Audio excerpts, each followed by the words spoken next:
None of that prepared them for Emma.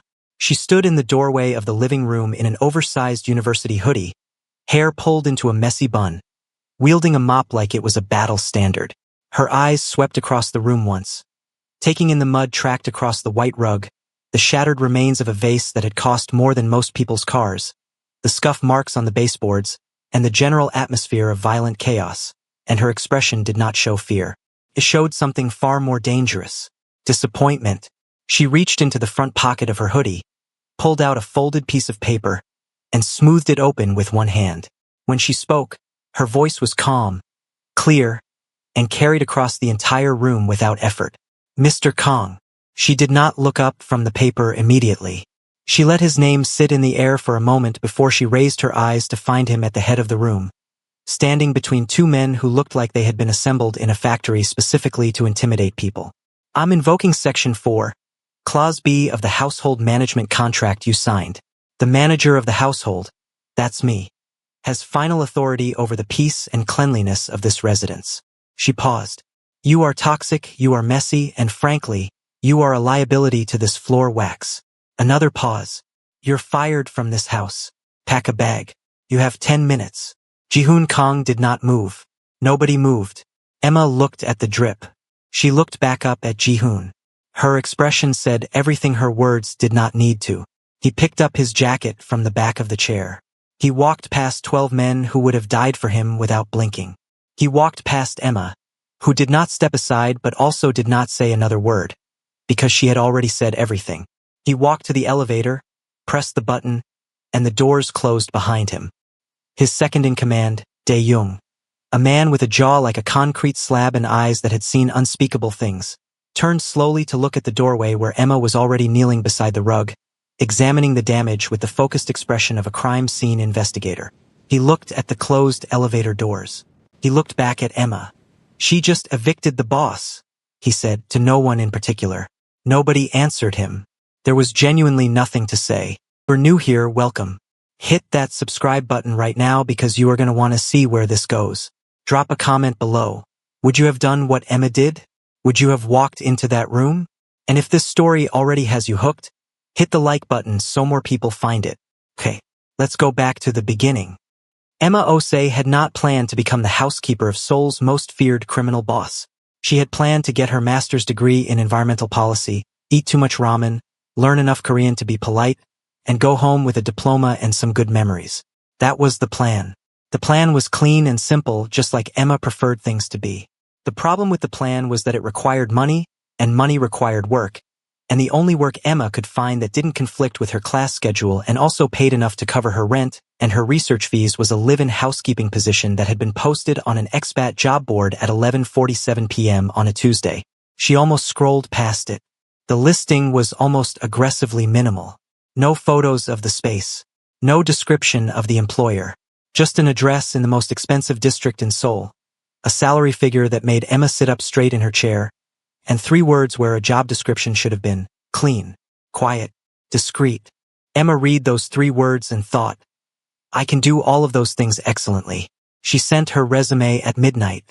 She had an interview, conducted entirely by a man named Dae-young who spoke in clipped sentences and watched her with the energy of someone assessing a potential security threat. The following morning, she was hired by noon. She signed the contract at 3 p.m. She moved in by 7. The penthouse was extraordinary. That was the only word for it. 40 floors above Seoul, floor-to-ceiling glass on 3 sides, furniture that looked like it had been selected by someone who wanted beauty and comfort to feel slightly intimidating. Everything was white or steel or dark wood. Everything was expensive. Everything was, Emma noticed immediately with professional satisfaction, in need of a serious clean. She spent her first evening making lists. She met Ji-hoon Kong on her second morning. She was reorganizing the kitchen. The previous system, if it could be called that, appeared to be put things wherever. When she heard the elevator, she looked up. A man walked into the penthouse with the particular energy of someone who had never once in his life considered whether he was allowed to be somewhere. He was tall, sharp-featured, dressed in a dark suit that fit him the way suits fit people in advertisements, and he moved through the space like it was an extension of his own body. He stopped when he saw Emma. His eyes dark, extremely direct, the eyes of someone who spent a lot of time reading rooms, dropped briefly to the reorganized counter, then back to her. "Who moved the coffee?" he said. It was not a question. "I did," Emma said. "It was next to the stove, which means every time you used the stove, you were heating the coffee beans and degrading the flavor profile.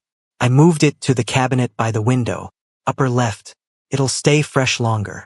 Ji-hoon looked at the cabinet by the window. He looked back at Emma. His expression was not angry exactly. It was the expression of a man who had not been spoken to like that in a very long time and was taking a moment to process the sensation. "Move it back," he said. "I'll move it back if you want," Emma said pleasantly. "But you'll be drinking bad coffee." He stared at her. She met his gaze without difficulty, because she had not yet been told who he was, and therefore had not yet been given the information that would have made most people look away. He moved it back himself that evening. Emma found it the next morning and put it back by the window. On the cabinet door she placed a small sticky note that read, "Upper left equals better coffee. You're welcome. E." Ji-hoon stared at the sticky note for 45 seconds. Dae-young, who was standing nearby pretending to look at his phone, made a note in his mental file under the category of things I have never seen the boss do, and quietly updated its description from "stare at a sticky note" to "stare at a sticky note," while looking like he doesn't know what country he's in. The coffee stayed by the window. That was day 3. By day 7, Emma had reorganized 3 rooms, instituted a shoes-off policy at the front door with a small printed sign that said please and thank you, and had a brief but firm conversation with 2 of Ji-hoon's security staff about leaving takeout containers on the kitchen counter she had just cleaned. The security staff listened to her. This was, Dae-young reflected later, because Emma had a way of speaking to people that assumed compliance as the only reasonable outcome and moved on before anyone had time to consider not complying. Ji-hoon watched all of this from a distance. He said nothing. He was trying to decide if she was brave or simply uninformed, and the answer mattered because the 2 required completely different responses from him. On day 9, he found the kitchen perfectly organized, his dry cleaning hanging in color order, a warm meal covered on the counter with a handwritten note about reheating temperature, and every surface in the living room gleaming. He stood in the middle of it for a moment. Then he moved his coffee back to the stove. Emma found it the next morning. She made a sound that was not quite a sigh and not quite a laugh. She moved it back. She added a second sticky note to the cabinet door. This one said, "I have infinite patience and nowhere to be." 2 floors below, Ji-hoon's security team had a WhatsApp group called House Updates that had recently become the most read thread in the organization. Emma did not know any of this. She was just doing her job. Then came the night of the meeting. It started with the mud. Emma had spent the better part of the afternoon treating the white living room rug with a specialist solution she had ordered specifically for this floor, and the result was a surface so clean it looked new. She had stood over it with the quiet satisfaction of someone who had done a genuinely excellent thing. At 11 p.m., she heard the elevator arrive. Then again. She heard voices. Too many, too loud, with an edge to them that had nothing to do with a casual gathering. She heard something heavy moved across the floor. She heard something that was probably an argument conducted at a frequency just below shouting. And then she felt almost a crash. She walked to the hallway and looked into the living room. 12 men. Mud, tracked in wide arcs across her clean rug, each footprint a small personal insult. The vase that had been on the side table, the one Emma had researched and discovered was a piece of 18th century Korean celadon work worth enough money to make her eyes water, was in pieces on the floor. 3 men were standing on the rug in outdoor shoes arguing over a map spread across the coffee table. Someone had put a glass of something red directly onto the wood surface without a coaster. Emma looked at the coasterless glass for a long moment. Then she went to get the mop. She went back to get the contract too because if she was going to do this, she was going to do it properly. She had read the whole contract the night before. All 42 pages of it, because Emma read everything she signed, always, which was a habit her mother had drilled into her from childhood. She had found the clause on page 17. She had read it twice. She had not imagined she would need it. She positioned herself in the doorway. She let the mop handle rest against the frame. She opened the contract. And she said what she said. And Ji-hoon Kong, the ghost of Seoul, the man who made district bosses sweat and rival organizations lose sleep, picked up his jacket and left his own home. Dae-young stood in the living room for a full minute after the elevator doors closed. Then he looked at his phone. He opened the WhatsApp group. He typed 3 words. She did it. The replies came in seconds. 27 of them in under a minute, from men who were supposed to be intimidating people for a living. Every single one of them was some version of the same thing. No way. Actually, how? Is the boss okay? Someone check on the boss. Emma, kneeling on the rug, examining the mud with a penlight and a focused expression, heard none of it. She was already making a list of what she needed from the supply closet. Some things she believed firmly could wait. A good rug could not. Ji-hoon Kong sat in the back of his car and looked at the city sliding past the window and tried to identify the feeling in his chest. It was not anger. He knew anger.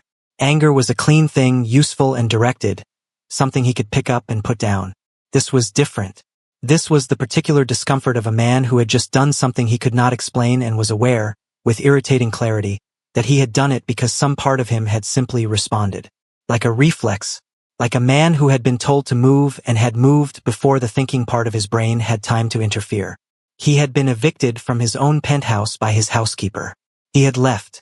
"Hotel," he said to the driver. The driver, who had heard everything through the earpiece and was maintaining the most neutral expression of his professional career, said, "Yes, sir," and did not say anything else for the remainder of the drive. The hotel was the kind of place that had a name known to people who didn't need to ask the price.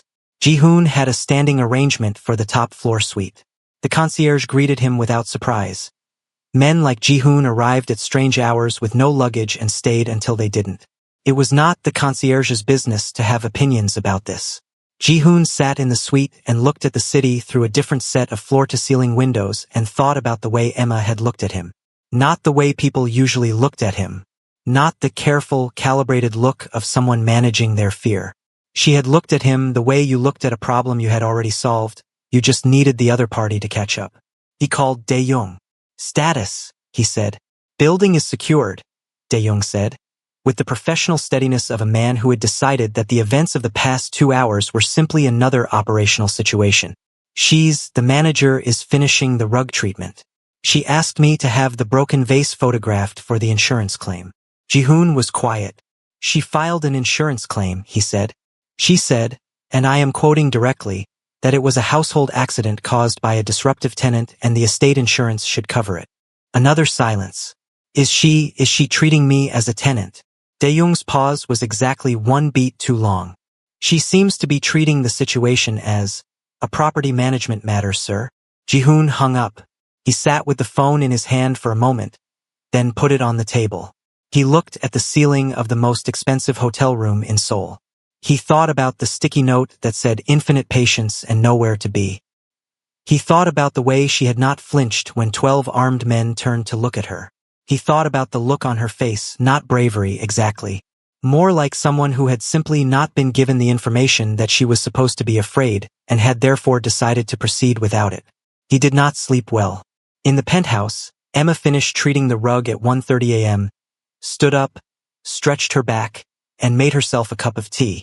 She sat at the kitchen counter, coffee correctly positioned in the upper left cabinet. She noted with satisfaction, and reviewed her damage list.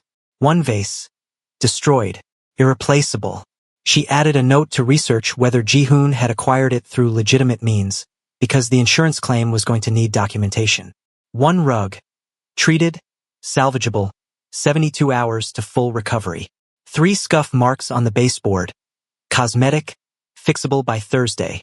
1 coffee table surface. The ring from the coasterless glass was going to be a project.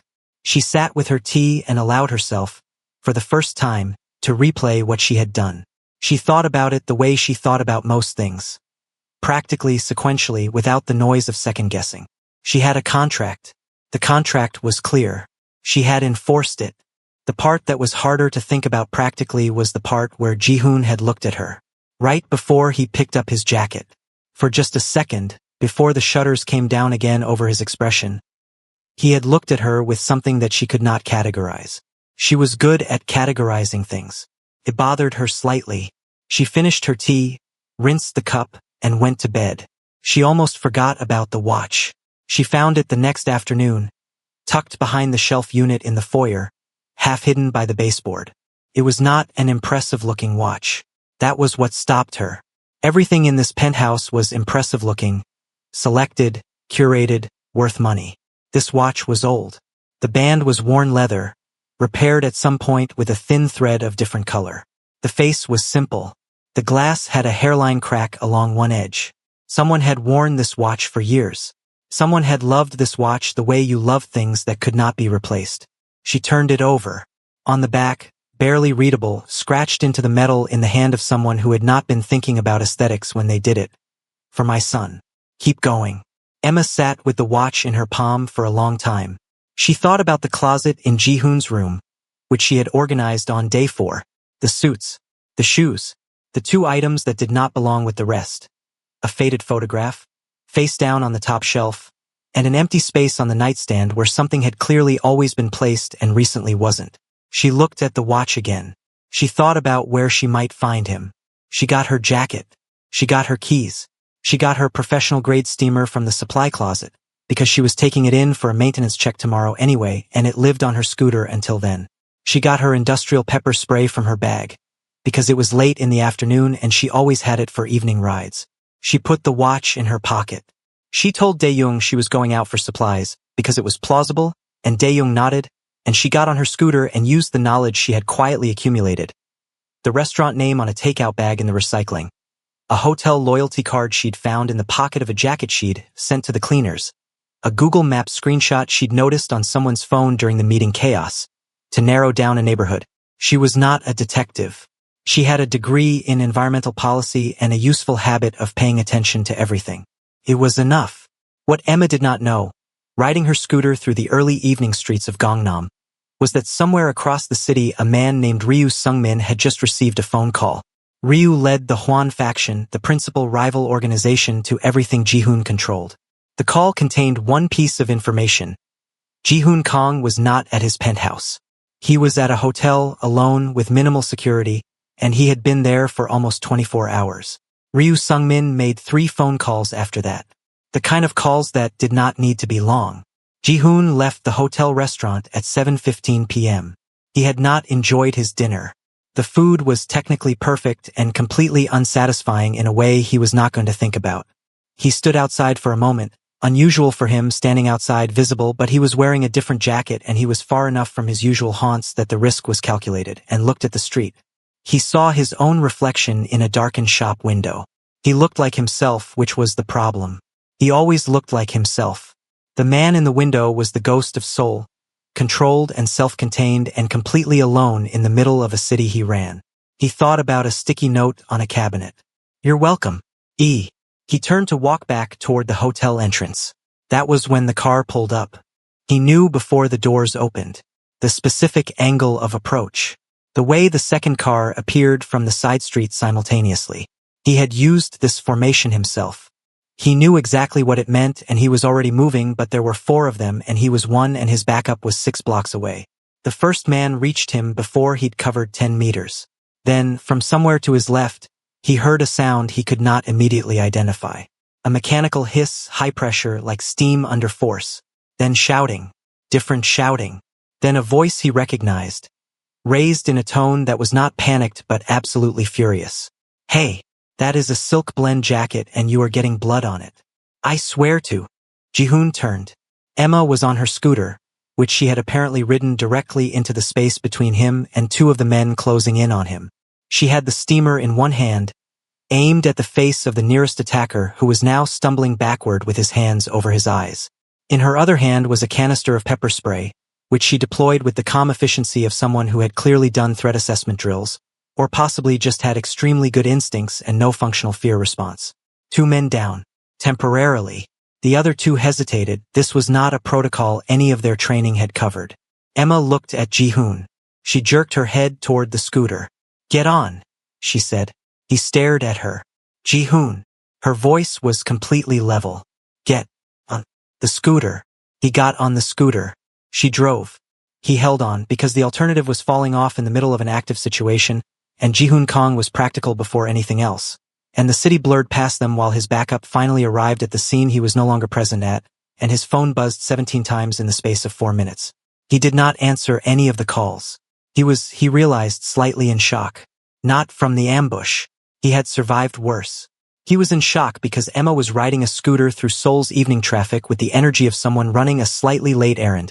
And the last thing she had said before they took the corner at speed was, "I also found your watch. It's in my left pocket. Don't let me forget to give it to you." She parked the scooter on a quiet street and looked around for somewhere to stop. His arm had a cut. Not deep, but bleeding through his sleeve. His jacket was a loss. He needed to be somewhere that was not the hotel, which was compromised now, and not the penthouse, which she was still not entirely sure he was allowed back in. She spotted a light down the block. The blue-white glow of a laundromat sign. Open 24 hours. No cameras on the exterior that she could see. "In there," she said. Ji-hoon looked at the laundromat. He looked at Emma. He looked at his phone, which had now been buzzing continuously for 6 minutes. He looked back at the laundromat. "You want me to? You're bleeding on your shirt," Emma said. "That's a set-in stain in 20 minutes. Move." He moved. The laundromat was the size of a generous living room, lit the way places are lit when no one considered atmosphere when they installed the bulbs. 8 machines on each side. Plastic chairs in orange and yellow, bolted to the floor in a row. A folding table. A vending machine with snacks. A small television mounted in the corner playing a home shopping channel at low volume with the subtitles on. There was no one else inside. Emma sat Ji-hoon down in a chair, pulled her small first aid kit from her scooter bag. She kept one always, a habit from 3 years of hiking fieldwork during her undergraduate degree, and examined his arm without ceremony. The cut was clean. It needed cleaning and pressure, not stitches. Ji-hoon sat very still while she worked. She noticed, the kind of person whose default mode was stillness rather than fidgeting. He watched her face while she focused on his arm, and his expression was the complicated expression of a man doing internal accounting on a situation he had not budgeted for. "This is going to sting," Emma said, and applied the antiseptic without waiting for him to brace, because in her experience telling people it would sting and then waiting just made it worse. Ji-hoon inhaled sharply through his nose. "Sorry," she said. "You're not sorry," he said. "I'm a little sorry. Hold this." She pressed a gauze pad to the cleaned cut and guided his other hand to hold it in place. She sat back, pulled his shirt sleeve out toward her, and looked at it under the light. "This is salvageable," she announced. "Cold water, oxy treatment, quick cycle. Give me the shirt." Ji-hoon looked at her. "I'm not going to keep it," she said. "I'm going to wash it. Take it off or cut your losses on the shirt. It's your call." He took the shirt off. Emma took it to the nearest machine without looking at him in a way that made clear she was professionally uninterested in the fact that he was sitting in a 24-hour laundromat in Seoul without a shirt, because this was a textile emergency and she was handling it.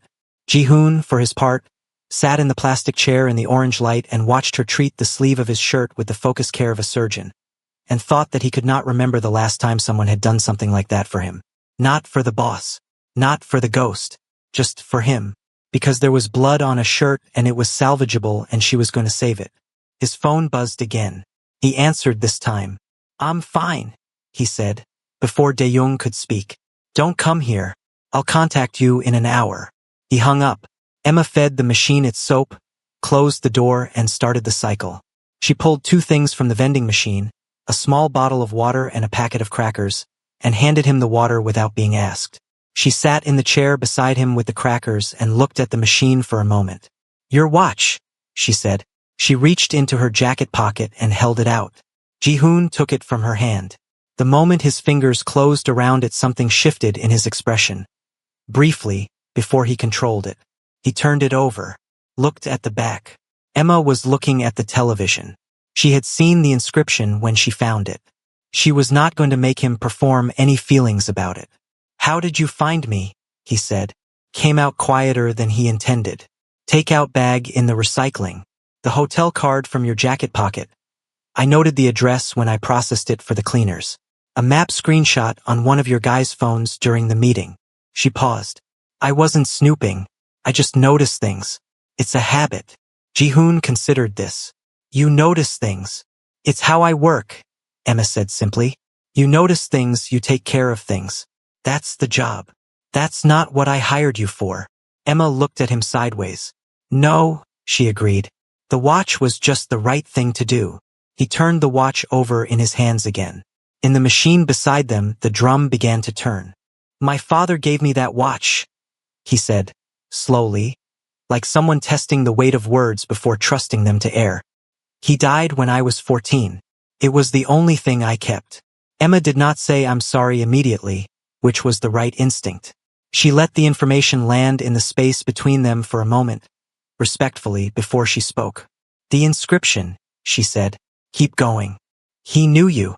Ji-hoon made a sound that was not quite a laugh and not quite anything else. "He knew me before I became this." He didn't gesture, but the word "this" carried everything. "What's this?" Emma asked. He looked at her. "You know what I do." "I know what Dae-young told me when I asked directly on day 2, Emma said. "I told him I needed to know what I was walking into and that I wouldn't tell anyone. He said you ran a security consulting organization. I said that was a creative description of what I was looking at. A beat." He confirmed it. Ji-hoon was quiet for a moment. "And you stayed." "I needed the job," Emma said. Then, after a pause, "and I figured you needed someone who would actually clean the place, which I was right about. You could have been in danger." "I was a little bit in danger tonight," she said mildly. "I handled it. With a steamer. Professional grade. High pressure. I've used it on wallpaper adhesive. It strips everything." She ate a cracker thoughtfully. The pepper spray was more standard. Ji-hoon looked at her for a long moment. In the fluorescent light of the laundromat, with the washing machine turning quietly beside them and the home shopping channel murmuring in the corner, she looked exactly like what she was. Someone young and sharp and tired in the way of people who worked hard and didn't complain about it. She had a small smudge of something on her jaw from the scooter ride.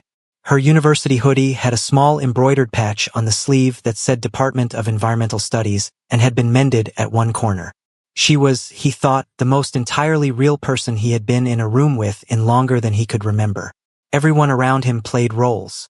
His men performed loyalty. His rivals performed power. Everyone managed their presentation constantly because he was someone whose perception of you mattered. Emma was just Emma. She was annoyed when floors were dirty and calm in ambushes and direct with everyone including him, and she moved his coffee because it was better for the beans, and she didn't change any of it based on who was watching. He did not know what to do with her.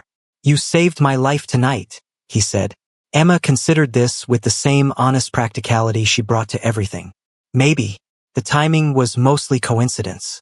I was coming to bring you the watch. You drove your scooter into an active hit job to bring me a watch. I didn't know it was a hit job when I drove in," she pointed out. "By the time I understood what was happening, I was already there, so you got out the steamer.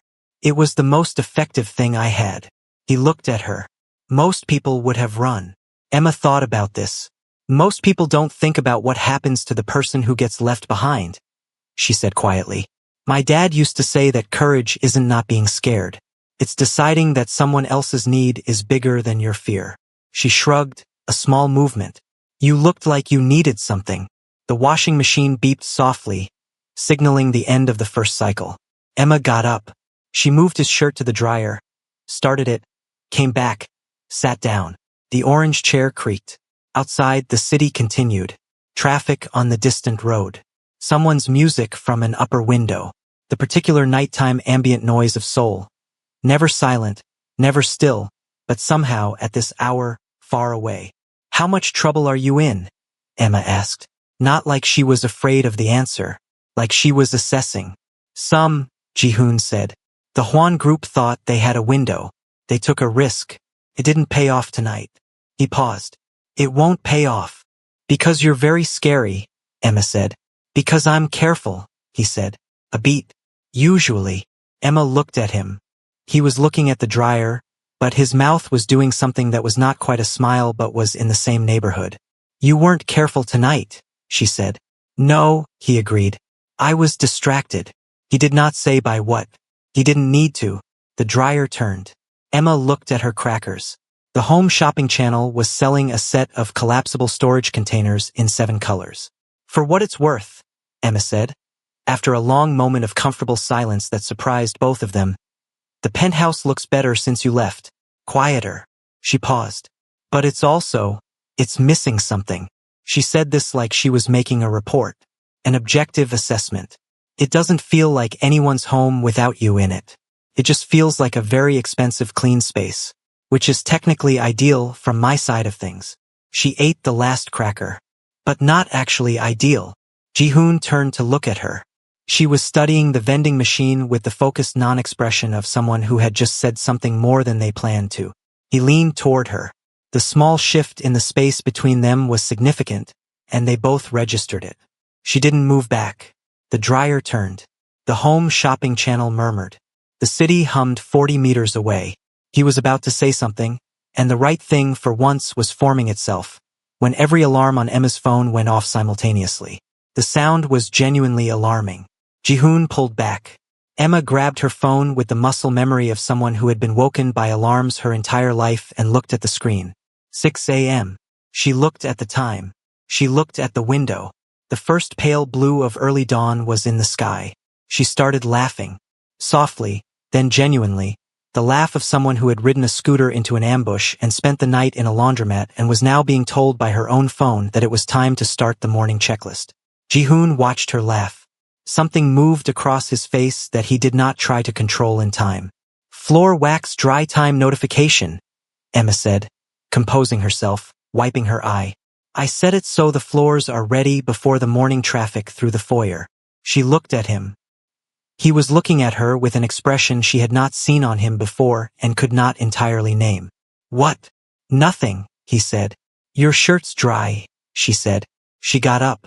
She got the shirt from the dryer, checked the sleeve. Clean, perfect, saved, and handed it back to him. He put it on. She sat back down. They were quiet for a moment. Emma, he said. She looked at him. He said it plainly, with the directness of a man who had decided to stop managing his words. I'll give you anything. Power, money, my heart. Just let me back into the house. Emma looked at him for a long moment. The light outside was changing. Somewhere a delivery truck started its engine. The city was waking up around them, indifferent and constant. She said, First, you apologize to the rug. He blinked. The rug.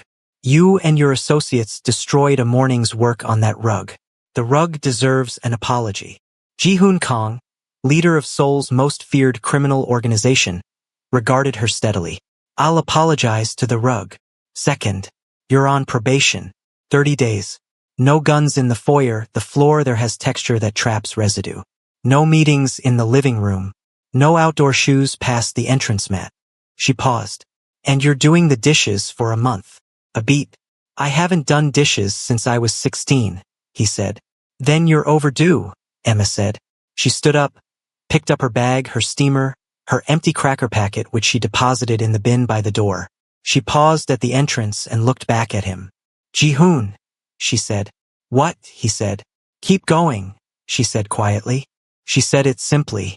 She said it the way his father had written it on the back of the watch. And then she walked outside to where the scooter was parked and the morning was beginning, and after a moment Ji-hoon followed her. The return to the penthouse happened at 7:30 in the morning, when the city was in the full noise of its beginning and the light was the gold gray of early Seoul in February. Emma rode the scooter. Ji-hoon sat in a car with Dae-young, who had been waiting 2 blocks from the laundromat since 4 a.m. and who asked no questions, which was one of the qualities Ji-hoon valued most in him. The drive was 12 minutes. Dae-young spent 11 of those minutes looking at the road and one of them glancing in the rearview mirror at Ji-hoon, who was looking out the window with the expression of a man returning from a country that did not exist on any map. In the elevator, on the way up, Ji-hoon held his father's watch in his hand and did not speak. The penthouse was immaculate. Of course it was. Emma had been in it alone for nearly 24 hours, and Emma without interference was Emma operating at maximum efficiency. The floors gleamed with the particular depth of recently applied floor wax. The baseboard scuffs were gone. The rug was clean, not just treated but brushed, the fibers perfectly aligned, the white so white it looked installed this morning. On the coffee table, where the ring stain from the coasterless glass had been, there was nothing. Not even a shadow. Ji-hoon stood in the entrance and looked at the living room and thought, she actually did that. All of it. In one night, after being awake since at least 11 p.m., she fixed all of it. On the kitchen counter there was a note. Not a sticky note. An actual handwritten note on a piece of paper folded in half with his name written on the front in Emma's clear, slanted handwriting. He opened it. Mr. Kong. The rug is dry. Please avoid high traffic for another 4 hours. The coffee table required a light refinish. It will look different in direct sunlight for a few days but will normalize. Your dry cleaning is in the wardrobe, left side. There are eggs in the refrigerator. Probation starts today. P.S. The rug is in the living room when you're ready. Ji-hoon put the note down. He stood in the kitchen for a moment. He thought about what she had said last night, that the penthouse was missing something without him in it, that it didn't feel like anyone's home. He looked around the space she had made clean and functional and, he realized now, welcoming in a way it had never been before she arrived. The small careful touches, the plant on the window ledge she'd added on day 3, the throw folded exactly right on the couch, the way the kitchen smelled like something good because she actually cooked in it sometimes. All of it was hers, layered into his space. He went to the living room. He stood in front of the rug. He looked at it for a moment, the clean, brushed, painstakingly restored surface of it. He thought about how Emma had knelt on it at 1 a.m. while his empire operated around her. I'm sorry about the rug, he said. There was a pause from the direction of the hallway. Was that sincere? Emma called. Yes, he said. Then that's sufficient, she called back. A beat.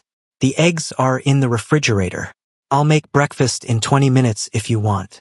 He did not say yes immediately. He stood with his hands in his pockets and looked at the rug and thought about the fact that he had just apologized to a floor covering and that it had felt, against all odds, completely appropriate. Yes, he said. Dae-young received the order at 9 a.m. via a message that was direct and contained no context, which was standard. House rules. Printed and posted. Enforce them. He read the attached document. He read it again.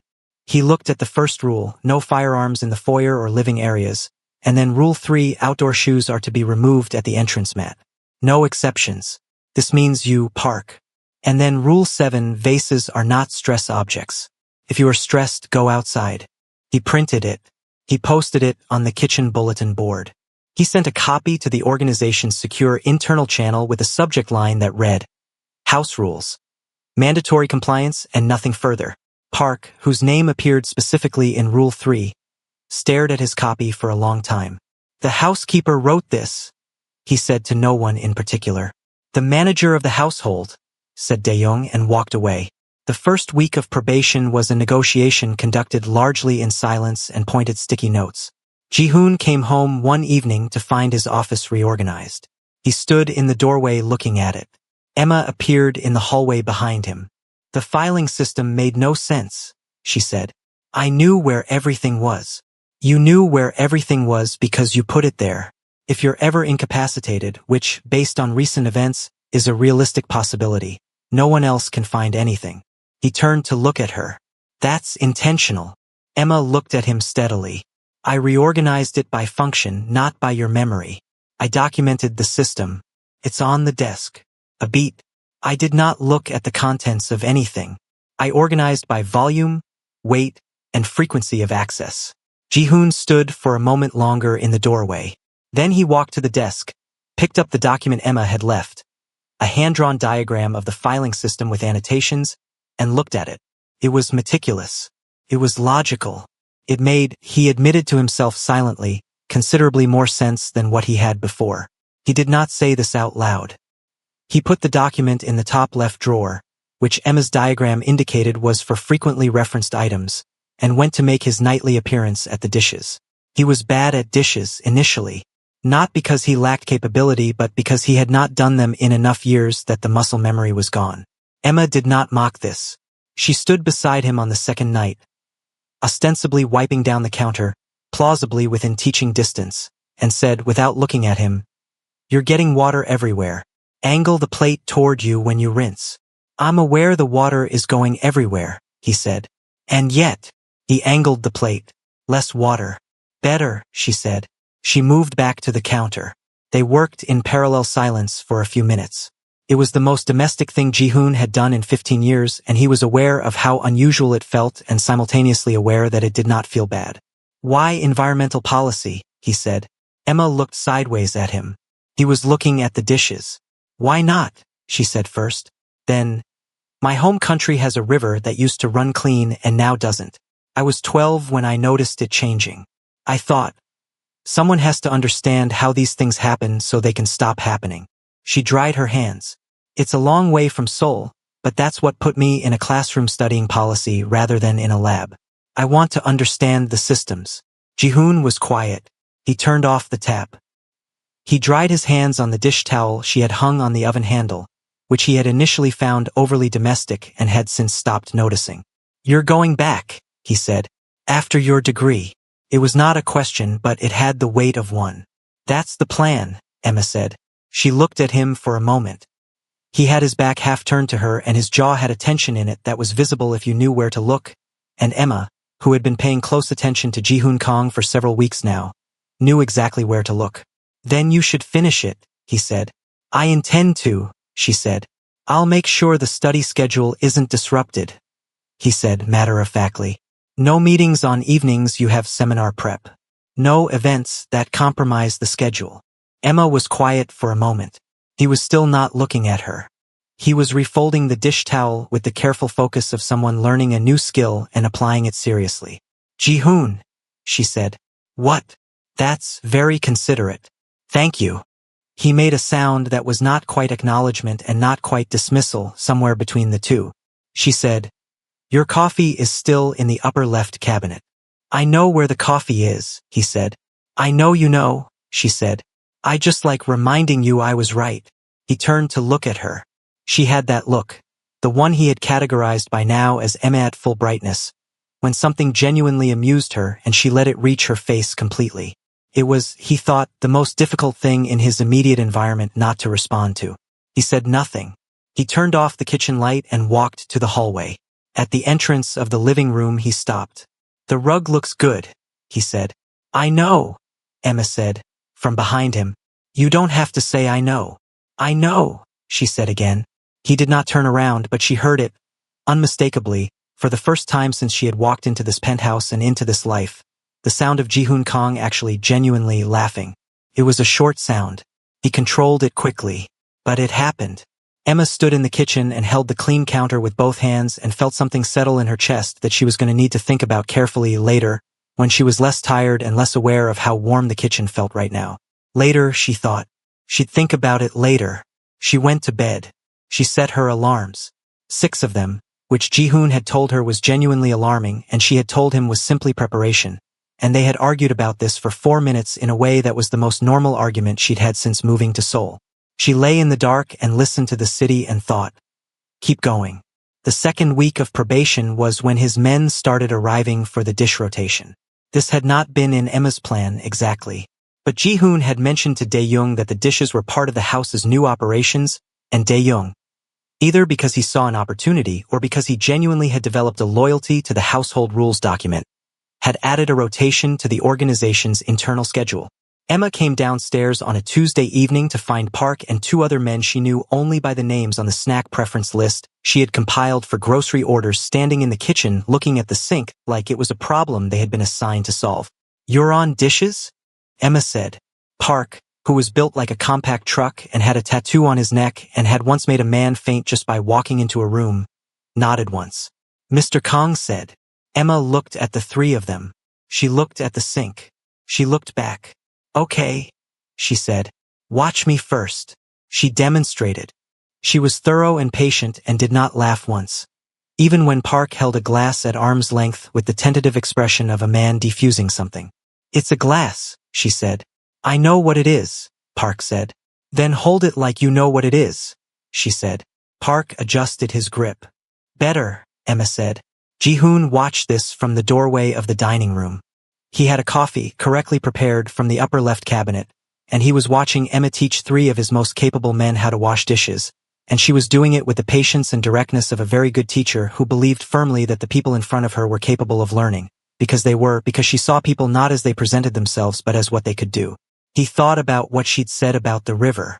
Someone has to understand how things happen so they can stop happening. He thought about how she had walked into a room of 12 armed men with a mop and a contract and had looked at all of them the same way she looked at Park right now. Clearly, directly, without the assumption of threat or limitation. He thought, she is going to go back. She has a plan, and the plan is clean and simple, and she is going to execute it because that is who Emma is. He thought, I do not want her to go. He had not wanted anything specific in a very long time. He had wanted things in the abstract, outcomes, advantages, security, but not things that had a face and a laugh and a habit of being right about coffee. Park successfully washed a bowl. He held it up toward the light to check it, which Emma had told him to do. He put it in the drying rack. He turned to Emma. Good, he said. Good, Emma said. She patted his enormous shoulder twice in a brisk, professional way. Park stood slightly straighter. 3 weeks into probation, the Huan group made another move. This one was not a hit. It was a message, the kind of message that was delivered through channels and was meant to create pressure rather than direct harm. 2 of Ji-hoon's district operations reported interference. A supply chain was disrupted. A meeting was cancelled because the location was compromised. Ji-hoon handled each of these things with the systematic precision that had kept him in control of his organization for over a decade. He made calls. He gave orders. He restructured things that needed restructuring. He was, in the language of his world, managing the situation. The problem was that managing the situation required long evenings on the phone, which overlapped with Emma's seminar prep schedule on Tuesdays and Thursdays. On the first Tuesday, Emma came into the living room at 8 p.m. to find Ji-hoon on the phone, speaking in the low, controlled tone that she had learned to read as serious operational mode. She set her books on the dining table, which was her study spot, and put in one earbud and started working. Ji-hoon glanced at her. He moved his call to the study. On the Thursday, she was at the table again when he arrived home with 2 of his men and maps on a tablet. He looked at her. She looked at him. He said something to his men, who moved to the kitchen instead. He sat up at the far end of the dining table with his tablet. They worked in silence for 2 hours. Emma's environmental policy notes and Ji-hoon's territorial maps occupied opposite ends of the same table. At one point Emma got up to make tea and, without asking, made 2 cups and put one at his end of the table. He looked at the cup. He looked at her. She had already sat back down and was reading. He drank the tea. At 10 p.m., he said, Your argument in Section 3 is circular. Emma looked up. What? He nodded at her paper, which she had been reading aloud very quietly to herself. A habit she apparently didn't notice she had. Your third argument. You're using the conclusion to support the premise. You'll need to reconstruct the evidence chain. Emma stared at him. How do you? I went to law school, he said, without looking up from the tablet. For 2 years. Before. Emma looked at him. He did not elaborate on before. She understood that before had its own geography, its own full country that she was only just beginning to understand the edges of. She looked at her paper. She read Section 3 again. He was right. I hate that you're right, she said. I know, he said. He was still looking at the tablet. She reconstructed the argument. Took 40 minutes. When she was done, she read it again and it was better, structurally clean, the premise and evidence separate and supporting each other rather than collapsing together. She sent the draft to her supervisor at 11 p.m. Ji-hoon's men were still in the kitchen. She could hear them talking at low volume. She cleaned up her notes and stacked them and went to put her books away and stopped at the edge of the dining room. Ji-hoon, she said. He was still at the table. The tablet's light was the only thing illuminating his side of the room, and in it he looked very human and very tired in a way that she thought he probably showed to almost no one. Thank you, she said, for the argument thing. He looked at her. In the dim light, with the maps on the tablet and the sound of his men talking quietly in the next room, he looked like someone between 2 versions of himself, the version that ran the city and the version that had laughed in the kitchen 3 weeks ago. Your research is good, he said. The argument needed to be as good as the research. Emma nodded. She said, You should sleep. He said, I will. She went to bed. She set her alarms. She lay in the dark and thought about Rivers and law school and the word before and the way a man looked when he was tired and did not let himself show it to anyone except accidentally. She thought, this is getting complicated. She thought, it was always going to get complicated. She set a 7th alarm and went to sleep. Came to a head on a Sunday. Ji-hoon had handled the Hwan situation. Not definitively, these things were never definitive, but the pressure was off and the operations were restored and the message had been sent back through channels. He came home mid-afternoon, which was early for him, and the penthouse was quiet and Sunday feeling in a way it rarely was. Emma was in the living room on the floor with the contents of the supply closet spread around her in organized clusters, conducting her monthly inventory. Ji-hoon looked at the clusters. He looked at Emma in the middle of them, cross-legged on the clean rug, with her inventory list and her careful handwriting. He sat down on the floor, near her, but not crowding her space. Emma looked up. She looked at him. She looked at the clusters and then back at him with an expression that said, "I could ask, but I suspect you just wanted to be in the room." She said nothing and went back to her inventory. Ji-hoon sat with his back against the couch and was quiet for a while. Outside the window, Seoul made its Sunday sounds, slower, softer than weekday Seoul. A phone buzzed once, which he silenced. "I've been thinking," he said eventually. Emma kept writing. "Okay. About the end of the contract. Your degree finishes in June." Emma's pen paused, just for a second. Then she kept writing. "That's correct. I want to talk about what happens after June." She looked up now.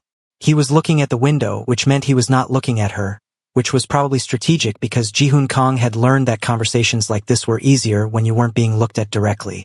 "I'm listening," she said. "I want you to finish your degree," he said, and his voice was careful, like he was walking on new ground and testing each step. "That was always your plan and it should happen. And when it's done, I want to know if there's something here that could continue." "Something here," Emma repeated. "You and me." The directness of it cost him something, she could see. He had not been direct about this kind of thing in a long time, possibly ever. "I'm not asking you to stay and be a housekeeper.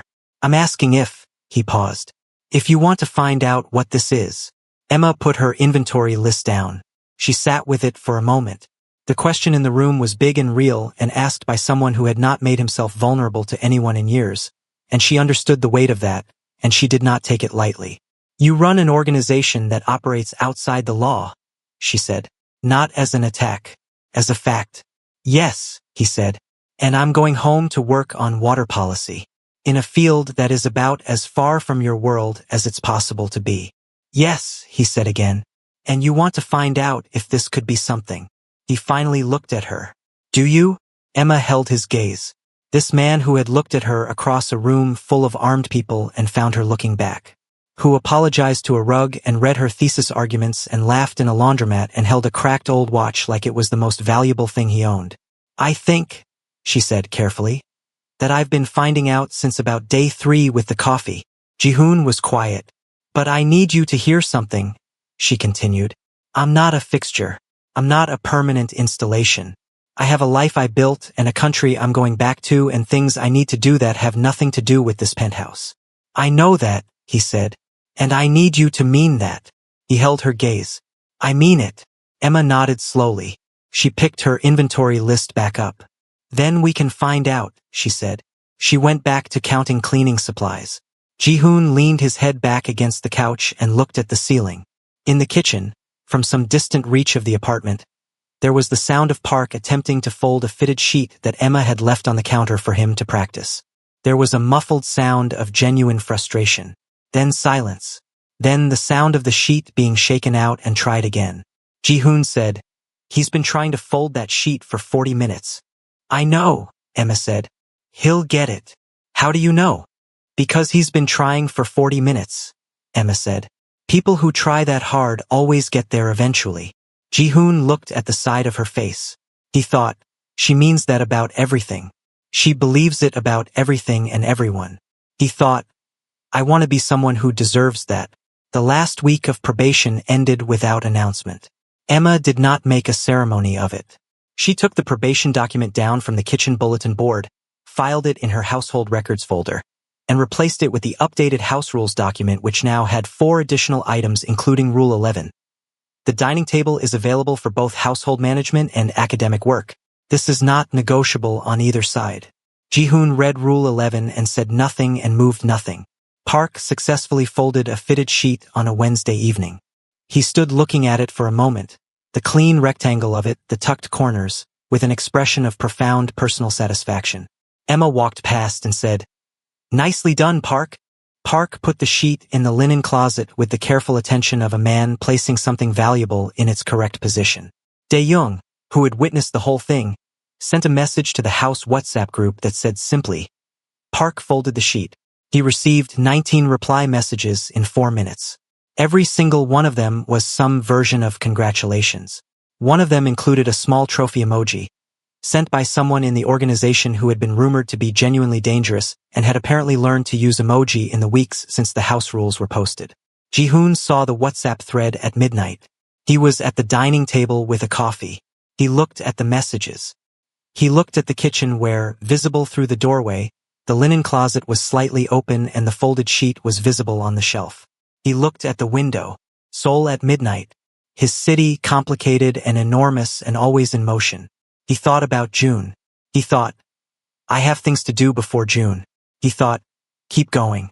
June arrived the way endings do when you have been trying not to think about them. Suddenly, and with the particular brightness of a day that feels significant before anything significant has technically happened. Emma defended her thesis on a Thursday. She stood in front of her committee in a conference room at the university and made the case for integrated policy approaches to freshwater contamination in West African river systems, and she made it well, and she answered every question with the directness and clarity that was simply how her mind worked. When it was done, her supervisor shook her hand and said it was the best defense she'd seen from an international student in 11 years, and Emma said thank you and walked out of the building into the Seoul sunshine and stood on the steps for a moment. She called her mother. She cried a little, the clean, proud kind of crying that came from finishing something you had worked hard for, and her mother cried too, and they made plans for Emma's return. 2 weeks. She had 2 weeks to pack, to say her goodbyes, to hand over the penthouse. She did not tell Ji-hoon about the defense until that evening, when she came home and found him already there, early, which still surprised her sometimes, sitting at the dining table with a folder of papers and a coffee from the upper left cabinet. He looked up when she came in. He read her face immediately, because he had gotten very good at that in the past 3 months. You passed, he said. I passed, she said. He stood up. He crossed the room. He took her hands in both of his, which was not a thing he did frequently, but when he did it he meant it completely. He looked at her. Congratulations, Dr. Osei, he said. Emma looked at him. I'm not a doctor yet. The conferral is formal in August. Congratulations, Emma, he said, correcting nothing about his tone. She looked at their hands. She looked at him. 2 weeks, she said. I know, he said. They stood in the penthouse they had shared and changed and argued over and made into something that was, by any measure, a home, and they held the weight of 2 weeks in the room between them. I have a proposal, Ji-hoon said. Emma raised an eyebrow. Not a household proposal, he said. A different kind. I'm listening, she said. He did not let go of her hands. The river you talked about, the contamination project. You said the barrier was governmental, that no one at the level of regulation was being held accountable because there was no economic pressure. Emma was very still. Yes, I have relationships in that sector, he said. Not clean ones, but relationships that can create pressure. And I have capital that I have been considering redirecting for some time. He paused. I'm not asking to be part of your work. I'm asking if you would accept a resource from someone who wants your work to succeed. Emma looked at him for a long moment. This man, who ran things that operated in darkness and had walked out of his own penthouse because of a contract clause and held a cracked watch like the most precious thing he'd ever been given. That's a complicated offer, she said. I know, he said. You can say no. I'm not saying no, Emma said. I'm saying it needs to be clean. Whatever you offer, it needs to be clean. I don't care how you get it that way. That's your business. But what comes to the project has to be clean. Ji-hoon held her gaze. It will be. Then I'll think about it, she said. He nodded. He let go of her hands. He went back to his papers. Emma stood for a moment in the middle of the room, then went to start on the kitchen for the evening. They worked in comfortable parallel silence for a while. The city moved outside the windows. After a few minutes, Emma said, Ji-hoon. What? He said. You're still on the dishes rotation. A pause. I'm not technically on probation anymore, he said. No, Emma said. But you're good at it now and it's good for you. Character building. Another pause. Fine, he said. The last 2 weeks were full. Emma packed. She cleaned as she packed, which was simply her nature. Leaving a space better than she found it was not something she did intentionally. It was just what happened when Emma was in a place for any length of time. She organized the supply closet one final time and left a detailed inventory with reorder notes. She updated the household systems folder and made it accessible to Dae-young, who she had identified as the most organized person in the building after herself. She trained Park in 2 additional cleaning techniques. Park was a dedicated student. He had moved on from dishes to countertop maintenance and was now tackling the specific challenge of tile grout. He had opinions about grout brushes. "You were terrible at this 6 weeks ago," Emma told him. "I was terrible at a lot of things 6 weeks ago," Park said, scrubbing steadily. "Some things change." Emma looked at him. "Yes," she said. "Some things do." Ji-hoon spent the 2 weeks doing things he had been doing all along, except with a different quality of attention. He handled his organization.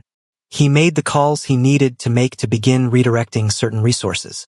He did the dishes every evening. He did not talk about the leaving. Emma had noticed this, the way he dealt with large things by continuing to be present in small ones. She let him do it. She understood it as the language of someone who showed care through action and could not quite find the words for loss. On the last evening, she cooked.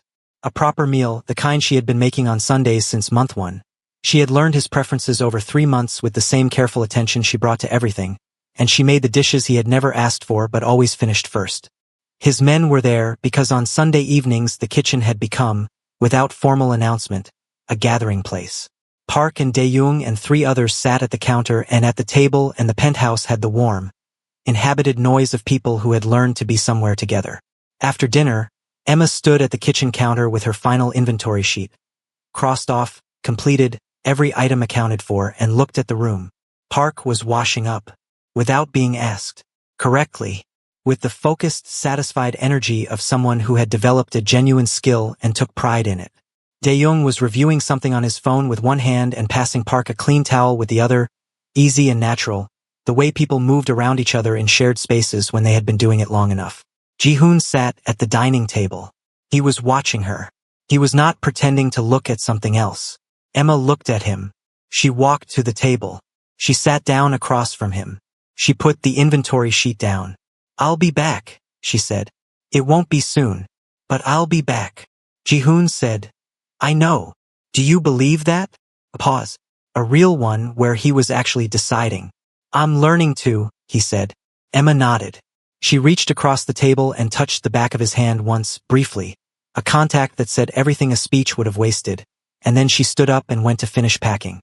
The morning she left, the city was gray and beginning to rain, the soft early rain that came before the real rain, tentative and cool. Dae-young carried her bags to the car that would take her to the airport.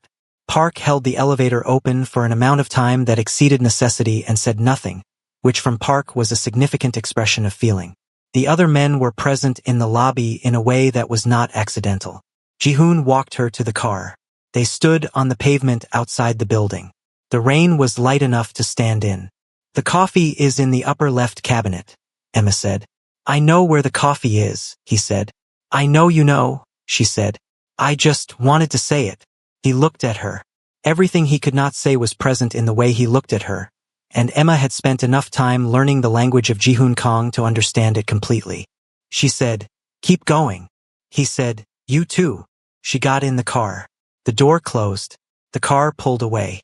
Ji-hoon stood on the pavement in the rain until the car was gone, which took 43 seconds. Then he went back inside. He went to the kitchen. He made coffee from the upper left cabinet. He stood at the counter with it and looked at the space around him. The clean floors, the organized surfaces, the small plant on the window ledge, the linen closet whose door was slightly open because Park had been working in it yesterday and had not fully closed it. Rule 9, the house rules document said, "Close the linen closet door fully. It is not decorative." He walked to the linen closet. He closed the door. He stood in the kitchen and drank his coffee, and the city rained outside, and somewhere across it his organization operated, and far beyond the city, across water and time and the long geography of different lives, Emma was beginning the next part of hers. He thought about rivers. He thought about law school. He thought about a sticky note that said infinite patience and nowhere to be. He thought about a laundromat in the blue hour before dawn and someone saying keep going the way his father had written it. Like they knew you and believed you could. He put his coffee cup in the sink. He washed it. He put it in the drying rack. He went to work. 6 months later, A message arrived through a channel Ji-hoon trusted. It contained a photograph, a river in the early morning, the water running clean and visible over pale stones. Under the photograph, a message that said, "The first monitoring station went live this week. First readings are clean. More to do, but this is the start." Ji-hoon kept the photograph. He put it on his phone's lock screen, which was not a thing he had ever done with anything. Tae-young noticed. He said nothing. He updated the mental file. Park, who had by this point developed what could only be described as a skincare routine partly inspired by Emma's habit of treating things carefully and watching them improve, was in the kitchen practicing hospital corners on a pillowcase. He held it up to the light the way Emma had taught him to check surfaces. It was perfect. He put it in the closet and closed the door fully. Some things changed. Some things kept going. There is a version of the story that is just funny. The girl who fired the mafia boss, the man who apologized to a rug, the henchman in aprons learning to fold fitted sheets. It is funny, but it is also something else. Emma and Ji-hoon are not opposites who softened each other into something easier. They are two people who saw each other clearly in a world that rewards spectacle and performance, and chose presence instead. Emma saw a man behind a reputation and held him to a standard that had nothing to do with fear. Ji-hoon saw a person who moved through the world with her whole self and realized he had been moving through it with only a fraction of his. The lesson in Emma's mop is this: real authority does not come from power over people. It comes from clarity about what matters and the willingness to act on it without waiting for permission. Emma did not need Ji-hoon to be less dangerous. She needed him to take his shoes off at the door and treat the rug with the care it deserved. She held the line on what was hers to hold. The lesson in Ji-hoon's dishes is this: the smallest accountabilities rebuild the largest people. He had run an empire and lost himself somewhere in it. A month of dishes, a month of being answerable to someone who was not afraid of him, gave him back something he had stopped looking for. And the lesson in the laundromat, in the dawn light with the drum turning and the city waking up outside, is the oldest one. The people who see you, not the role, not the reputation, not the presentation you've practiced, those people are rare. When you find one, you do the dishes. You close the linen closet. You keep going. Thank you for staying until the end of this story. It means everything that you were here for, all of it. The mop and the mafia and the fitted sheets and the river and everything in between. If this story gave you something, a laugh, a feeling, a moment of recognizing something true in a completely absurd situation, please hit the like button. It helps more people find stories like this one. If you're not subscribed yet, now is the perfect moment, because there are more stories coming and I want you to be here for them. And leave me a comment. Tell me your favorite moment, or tell me whether you think Emma should have kissed him in the laundromat, or tell me literally anything because I read every single one. Take care of your floors. Keep your coffee in the upper left cabinet. And keep going.